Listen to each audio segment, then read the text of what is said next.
ఏమండోయ్! అందరికీ తొలి ఏకాదశి శుభాకాంక్షలండి.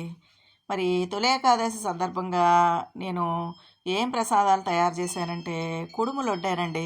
ఇంకా గోధుమ రవ్వ కేసరి చేశాననమాట. తొలి ఏకాదశి రోజున కుడుములు వండితే కుబేరులు అవుతారు అని పెద్దవాళ్ళు చెప్తూ ఉంటారండి. మరి ఆ కుడుముల వీడియో పొరపాటున డిలీట్ అయిపోయింది. గోధుమ రవ్వ వీడియో పెడుతున్నానండి. ఈ గోధుమ రవ్వ కేసరి ఆరోగ్యానికి చాలా మంచిది, చాలా రుచికరంగా ఉంటుందండి.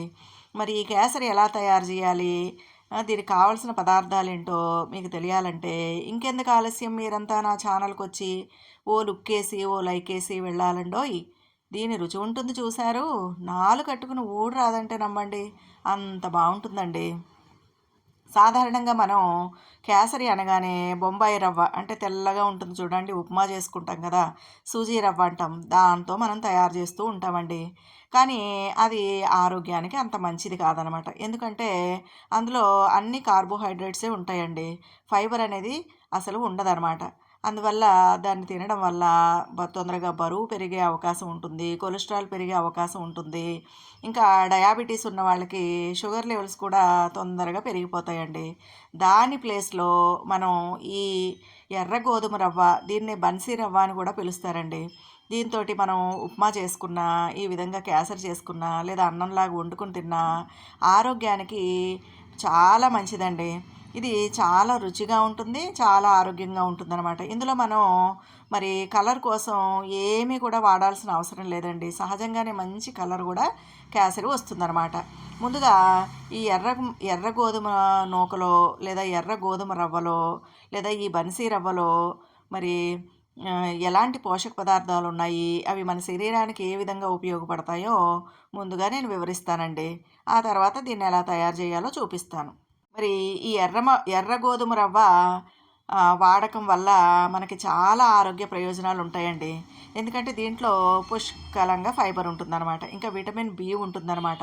ఎవరైనా బరువు తగ్గాలనుకునే వాళ్ళు మరి బొంబాయి రవ్వ ఇడ్లీ, పూరీలు ఇలాంటివి తినకుండా చక్కగా ఎర్ర గోధుమ రవ్వతోటి మనం ఉప్మా చేసుకుని తిన్నా, అన్నంగా వండుకుని తిన్నా మరి బరువు తగ్గుతారండి. ఎందుకంటే దీంట్లో చాలా తక్కువ క్యాలరీస్ ఉంటాయి అన్నమాట, ఎక్కువ మొత్తంలో ఫైబరే ఉంటుందన్నమాట. కాబట్టి చాలా ఈజీగా బరువు తగ్గచ్చు అనమాట. ఇంకా దీంట్లో ఫైబర్ ఉండడం వల్ల జీర్ణ వ్యవస్థకు చాలా మంచిదండి. తొందరగా ఆహారం జీర్ణం అవుతుంది. ఇంకా పేగులకు సంబంధించిన ఎలాంటి అనారోగ్యాలున్నా తొలగిపోతాయి అన్నమాట. ఇంకా కాన్స్టిపేషన్ సమస్య కూడా ఉండదండి. ముఖ్యంగా ఈ ఎర్ర గోధుమ రవ్వ షుగర్ పేషెంట్స్కి చాలా మంచిదన్నమాట. ఈ రవ్వ పొట్టుతో ఉంటుంది కాబట్టి, అంటే ఫైబర్తో ఉంటుంది కాబట్టి షుగర్ లెవెల్స్ తొందరగా బ్లడ్లో కలవకుండా ఉపయోగపడుతుందండి. కాబట్టి మనం ఎప్పుడూ తయారు చేసుకునే సూజీ రవ్వతో కాకుండా ఈ గోధుమ రవ్వతో కేసరి చేసుకుంటే చాలా రుచిగా ఉంటుంది, ఆరోగ్యానికి చాలా మంచిది, పిల్లలకి చాలా బలమండి. ఇంకా దేవుడికి నైవేద్యం పెట్టడానికి, ప్రసాదం తయారు చేసి పెట్టడానికి ఇది చాలా మంచిదండి. ముఖ్యంగా సూర్య భగవానుడికి ప్రసాదం అంటే చాలా ఇష్టం అండి. అలాగే శ్రీమన్నారాయణుడికి కూడా, విష్ణుమూర్తికి కూడా ఈ గోధుమ రవ్వతో తయారు చేసినటువంటి ప్రసాదం చాలా ఇష్టం అండి. మరి ఈ రవ్వతోనే అన్నవరం సత్యనారాయణ మూర్తి ప్రసాదం కూడా తయారు చేస్తూ ఉంటారనమాట. మరి దీనికి కావలసిన పదార్థాలు చూద్దాం. ఈ విధంగా ఎర్ర గోధుమ రవ్వ తెచ్చుకోవాలండి. చూసారు కదా ఎలా ఉందో, బరకగా ఎర్రగా. తర్వాత దీనికి జీడిపప్పు, కిస్మిస్ కావాలి, నెయ్యి తీసుకోవాలి. ఒక గ్లాసు రవ్వ తీసుకుంటే అదే గ్లాస్తో ఒక గ్లాస్ బెల్లం, ఒక గ్లాస్ పంచదార తీసుకోవాలండి. ఇంకా యాలక పొడి కూడా తీసుకోవాలన్నమాట. ముందుగా గిన్నెలో చక్కగా నెయ్యి వేసుకోవాలండి. చూసారు కదా, ఈ విధంగా మనం ఇంట్లో తయారు చేసుకునే నెయ్యి అయితే ఇంకా గుమగుమలాడుతూ చాలా రుచిగా ఉంటుందండి. ఇది ఇంట్లో తయారు చేసిన నెయ్యే. ఈ విధంగా ముందుగా జీడిపప్పు, కిస్మిస్ చక్కగా మాడిపోకుండా వేయించుకోవాలండి. మనం గిన్నె పెట్టగానే గిన్నె వేడవుతుంది కదండి, అలా వేడైన తర్వాత మంట తగ్గించేసి సిమ్లో పెట్టేసి జీడిపప్పు, కిస్మిస్ వేసి చక్కగా దోరగా వేయించుకోవాలండి. అలా వేయించిన తర్వాత దాన్ని మనం పక్కకి ఒక గిన్నెలోకి తీసి పెట్టుకోవాలండి. చూసారు కదా, చిన్న మంట పెట్టుకుంటే మనకి జీడిపప్పు, కిస్మిస్ మాడిపోకుండా దోరగా వేగుతాయి అన్నమాట. ఇంకా దీంట్లో మీరు ఇంకా బాదం పప్పు, కూడా వేసుకోవచ్చండి. కావాలంటే సన్నగా కట్ చేసుకుని మీ ఇష్టం అండి అది. ఈ విధంగా వేరే గిన్నెలోనికి తీసేసుకోవాలన్నమాట. తీసుకుని ఇదే నేతిలో ఇంకా గిన్నెలో ఇంకా నెయ్యి ఉంది కదండి, ఈ నేతిలోనే ఈ రవ్వ కూడా వేసేసి చక్కగా చిన్న మంట మీద చాలా దోరగా వేయించుకోవాలండి. ఈ రవ్వ చూసారు కదా కలర్ ఎలా ఉందో, ఇది ఉండడమే అచ్చంగా ఎరుపు రంగులో ఉంటుందండి. కాబట్టి మనం మళ్ళీ కేసరి కోసం కలర్స్ వాడాల్సిన ఫుడ్ కలర్స్ అవి వాడాల్సినటువంటి అవసరం ఉండదండి. చూడండి ఎంత ఎర్రగా ఉందో.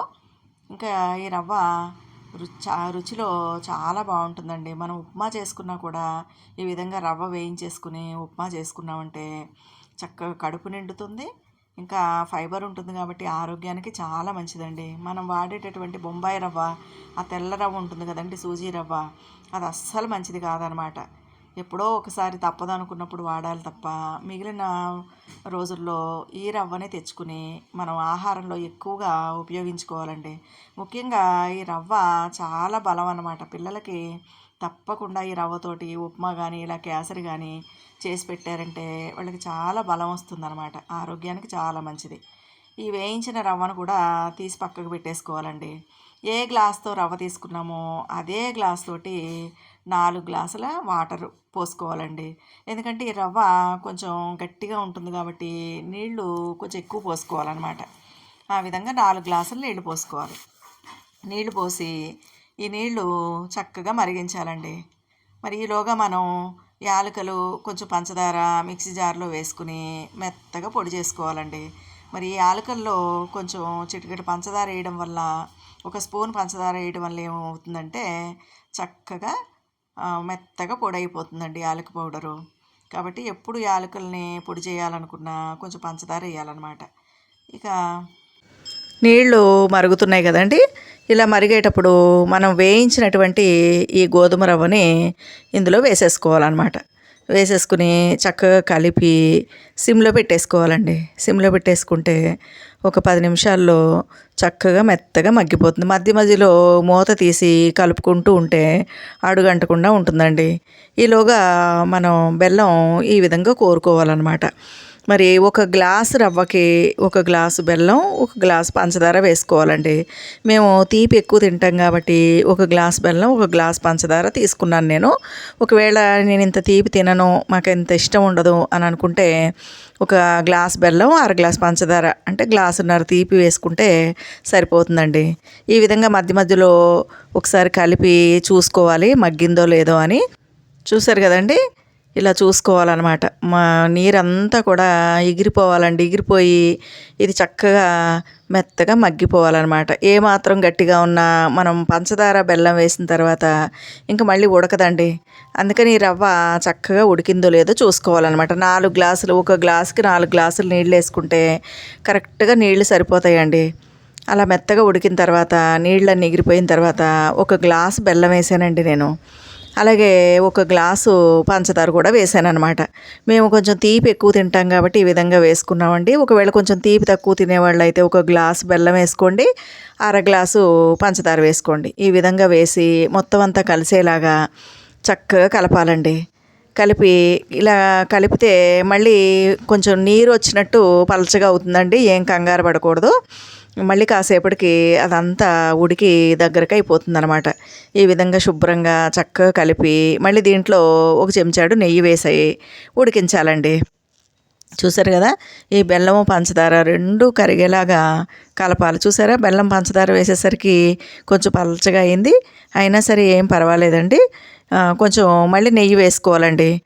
నెయ్యి వేసుకుంటేనే ఏ స్వీట్ అయినా సరే రుచిగా ఉంటుందన్నమాట. ఇంకా దేవుడికి పెట్టే ప్రసాదాల్లో అయితే చివరిలో కొంచెం ఆవు నెయ్యి కూడా వేసుకోవాలండి. ఇంకా నెయ్యి తినడానికి చాలామంది భయపడతారండి. కానీ నెయ్యి ఆరోగ్యానికి చాలా మంచిదన్నమాట. ముఖ్యంగా మనం ఏ ఆహారం తిన్నా సరే ఆ తిన్న ఆహారం చక్కగా జీర్ణమైపోతుందండి. ఇంకా మన పొట్టలో పేగులు ఆరోగ్యంగా ఉండేలాగా చూస్తుందన్నమాట. ఇంకా ఏది తిన్నా సులభంగా జీర్ణం అవుతుంది. ఇంకా ఇమ్యూనిటీని పెంచుతుందండి. అంటే వ్యాధి నిరోధక శక్తి పెరుగుతుందన్నమాట. వైరస్లు, బ్యాక్టీరియాలు బారిన పడకుండా మన శరీరాన్ని ఈ నెయ్యి కాపాడుతుందండి. ఈ విధంగా మధ్య మధ్యలో కలపాలన్నమాట.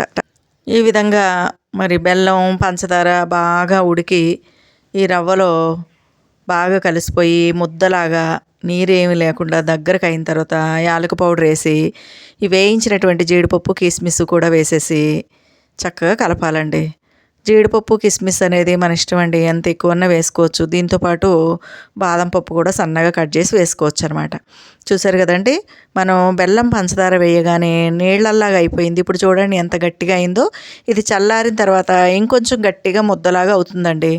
ఈ ప్రసాదం చాలా రుచికరంగా ఉంటుంది, దేవుడికి చాలా ఇష్టం అండి. ముఖ్యంగా విష్ణుమూర్తికి ఈ ప్రసాదం అంటే చాలా ఇష్టం అనమాట. అన్నవరంలో ఈ ఎర్ర నూకతోటే అన్నవరం సత్యనారాయణమూర్తి ప్రసాదం చేస్తారండి. ఆ ప్రసాదం చాలా ఫేమస్ అని మనందరికీ తెలుసు కదండి. అదేవిధంగా సూర్య భగవానుడికి కూడా ఈ గోధుమ రవ్వతో చేసినటువంటి ప్రసాదం అంటే చాలా ఇష్టం అండి. ఇంకా చాలా తొందరగా తేలికగా కూడా ఈ ప్రసాదం తయారైపోతుంది అనమాట. ఎక్కువ శ్రమ పడాల్సిన అవసరం ఉండదు. ఆరోగ్యానికి ఆరోగ్యం, రుచికి రుచి అండి. ఇంకా పండగలప్పుడు ఏ పండగలప్పుడైనా సరే మనం ఇంకా రాబోయే పండుగలు వరలక్ష్మి వ్రతం, ఇంకా వినాయక చవితి, ఇలా రకరకాల పండుగలు వస్తాయి కదండి.